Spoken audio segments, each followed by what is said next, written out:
Assalamualaikum warahmatullahi wabarakatuh.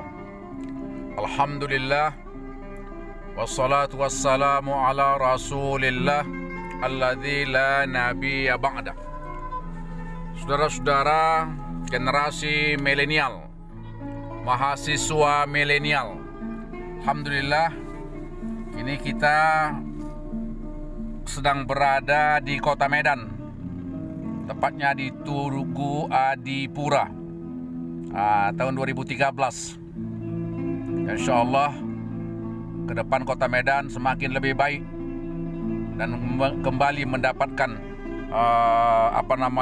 prasasti ataupun penghargaan bahwa Medan adalah kota yang wonderful. Saudara-saudara, kita lanjutkan kembali dakwah Islam transitif. Episode yang ke-58. Sebagaimana yang saya jelaskan bahwa kita berbicara dalam konteks Ad-Daruriyah Al-Khamsah versi yang kedua ataupun level yang kedua menurut versi usul fiqh sosiologis Islam transitif, yaitu love, daruriyah, menjaga love. Sudah saya sampaikan sebelumnya bahwa dalam kajian Islam transitif paling tidak ada 4 bentuk love, bentuk mahabbah, bentuk cinta yang masuk dalam kategori ad-daruriyah al-khamsah, yaitu love dalam bentuk relasi seksual lelaki dan perempuan. Ini sudah saya jelaskan. Yang kedua adalah love dalam bentuk relasi sosial. Nah, ini akan saya jelaskan sambungan daripada episode 57. Yang ketiga adalah love dalam bentuk relasi alam. Dan yang keempat adalah love dalam bentuk menyayangi ibu pertiwi. Nah, saudara-saudara, kita lanjutkan kembali love dalam konteks relasi sosial. Sebagaimana yang telah saya jelaskan bahwa ayat menegaskan innamal mu'minuna ikhwatun. Sesungguhnya orang-orang Islam, orang-orang beriman itu bersaudara. Ini sudah saya jelaskan bahwa sangat kuat persaudaraan itu. Seperti persaudaraan sepertalian darah dan seperti persaudaraan sepengambilan yang diakibatkan oleh perkawinan. Apa yang terjadi? Seharusnya dengan kuatnya persaudaraan itu, umat Islam memang harus saling mencintai, saling menyayangi, saling mengasihi dan berta'awanu, bertolong-tolonganlah kalian, kata Allah. Tentu saja dalam konteks tolong yang produktif, yang maslahat. Nah, saudara-saudara, kenapa darurah menjaga hubungan relasi sosial? Sejarah menyatakan bahwa perjuangan umat Islam di berbagai belahan bumi berabad-abad yang lampau, pada satu sisi dengan perjuangan persatuan yang kuat mendapatkan kejayaannya, tetapi kemudian dengan lemahnya ikatan persatuan, lemahnya ikatan persaudaraan, di mana umat Islam tercobak-cabik,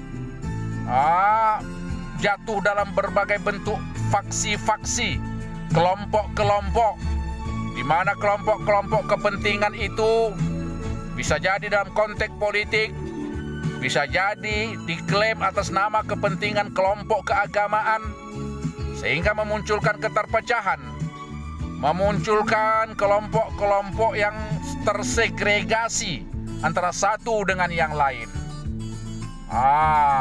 Umat Islam terpecah dalam berbagai faksi dan kelompok.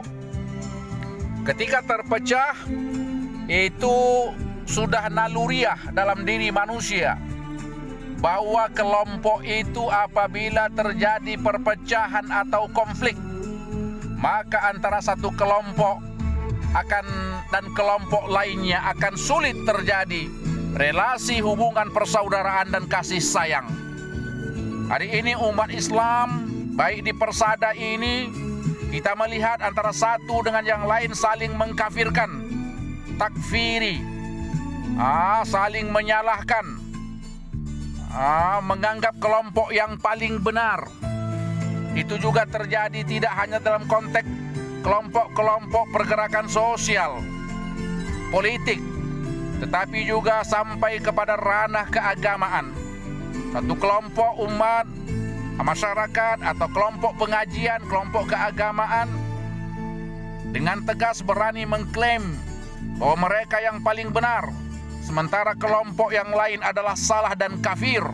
Kelompok lain tidak mengikuti sunnah dan lain-lain yang diklaim. Nah, saudara-saudara, apabila terjadi klaim-mengklaim antara kelompok umat Islam yang memang dasarnya umat Islam itu sunnahnya adalah berikhtilaf, berbeda pendapat, tetapi semestinya rahmatan lil alamin. Karena perbedaan pendapat itu sesungguhnya dapat membawa sebuah dinamika kehidupan yang mensejahterakan apabila diikat dengan rasa cinta, rasa persatuan, rasa kasih sayang, mengapresiasi antara satu kelompok dengan yang lain. Hari ini umat Islam terperangkap dalam rasa individualistik yang akut, sehingga hampir kita tidak lagi melihat adanya kelompok-kelompok ataupun person-person umat Islam yang secara maksimal mengedepankan penghargaan cinta, persaudaraan dan lain-lain. Ini sulit mencari hari ini. Umat Islam lebih terperangkap dalam mengedepankan kepentingan-kepentingan pribadi, kepentingan-kepentingan kelompok dan lain sebagainya. Tentu saja kepentingan-kepentingan pribadi dan kelompok ini adalah menjadikan sesuatu yang amat menyedihkan bagi umat Islam. Kita tidak ingin umat Islam ini terpecah dan tercabik-cabik karena persoalan perbedaan pandangan, perbedaan politik, dan haluan berekonomi dan lain sebagainya. Apalagi dalam konteks berbangsa dan bernegara, kita tidak ingin bangsa ini hancur. Kita tidak ingin bangsa ini terperangkap dalam konflik yang berkepanjangan, apalagi konflik berkeagamaan yang terjadi di beberapa daerah dan di beberapa tahun yang lalu. Sebab konflik itu melahirkan rasa dendam dan kesedihan yang mendalam, luka batin, luka psikologis, luka sosiologis yang amat sangat mendalam, susah untuk dilupakan. Oleh karena itu, menghindari konflik dengan menebarkan cinta dan kasih sayang, persaudaraan kebangsaan ini menjadi darurah hari ini. Menjadi darurah, menjadi wajib. Apalagi hari ini kita melihat bahwa banyak bangsa-bangsa asing yang dalam tanda kutip mungkin saja menjadi musuh. Mungkin menjadi musuh karena mereka datang untuk menguasai, mungkin juga untuk menaklukkan, mungkin juga untuk merampas dan lain-lain harta bangsa dan negara ini dengan pulau-pulau laut yang penuh dengan keberkahan, bumi yang subur, emas, perak yang terkandung di dalamnya. Ini tentu saja menjadi perebutan oleh kelompok-kelompok kekuatan global. Apa langkah yang harus kita lakukan?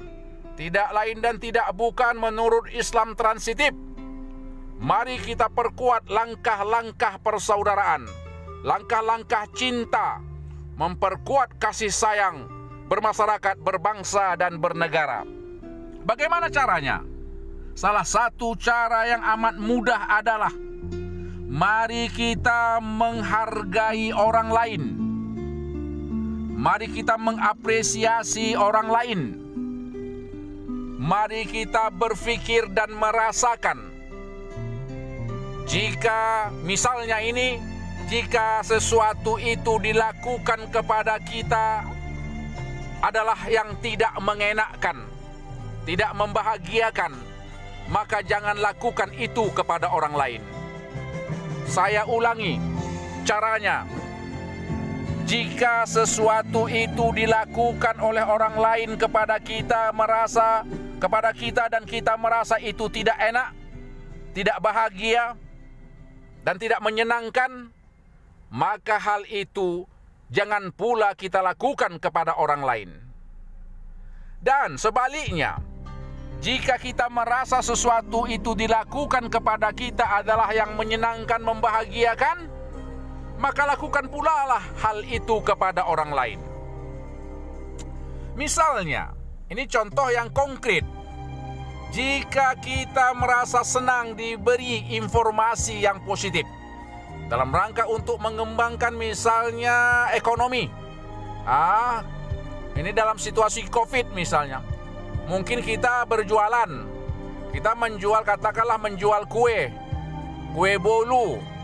Kuenya enak. Tetapi barangkali pasar kurang kencang. Ada orang yang memberitahu ilmu pemasaran kepada kita. Mungkin juga packing produk diajarkan kepada kita. Kita senang hal itu karena kita mendapat sesuatu yang positif, sesuatu yang produktif. Maka lakukan pula lah kepada orang lain hal yang semacam itu. Artinya, apa yang kita rasakan positif, kita rasakan senang, membahagiakan untuk diri kita, maka lakukanlah itu kepada orang lain. Itu salah satu cara bagaimana untuk memperkuat rasa cinta, love, mahabbah antar sesama umat Islam, antar sesama anak bangsa. Saudara-saudara, sekali lagi saya tegaskan, hari ini memang darurah untuk menjaga cinta bermasyarakat, berbangsa dan bernegara ini.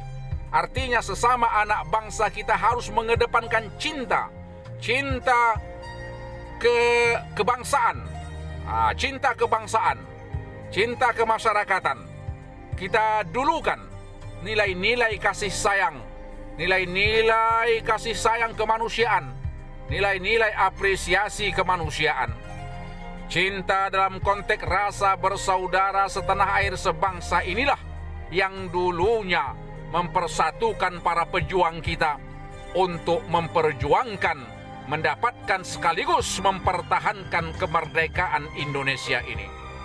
Saudara-saudara, sekali lagi, mari semoga kiranya cinta dalam konteks relasi sosial, al-ukhuwah al-islamiyah, al-ukhuwah al-insaniyah, al-ukhuwah al-indonesianiyah ataupun al-indonesi, ini menjadi darurat untuk kita jaga, kita perkuat agar kita benar-benar dapat mempertahankan persatuan dan kesatuan eksistensi bangsa ini demi untuk keluar dari keterpurukan dan akan menjadi bangsa yang besar di masa depan. Semoga bermanfaat. Hiduplah dengan cinta, hiduplah dengan cinta, bersaudaralah dengan cinta, bersosialisasilah dengan cinta, berbuatlah untuk cinta untuk orang lain, masyarakat, bangsa dan negara kita. Demikian, semoga bermanfaat. Wassalamualaikum warahmatullahi wabarakatuh. Salam transitif.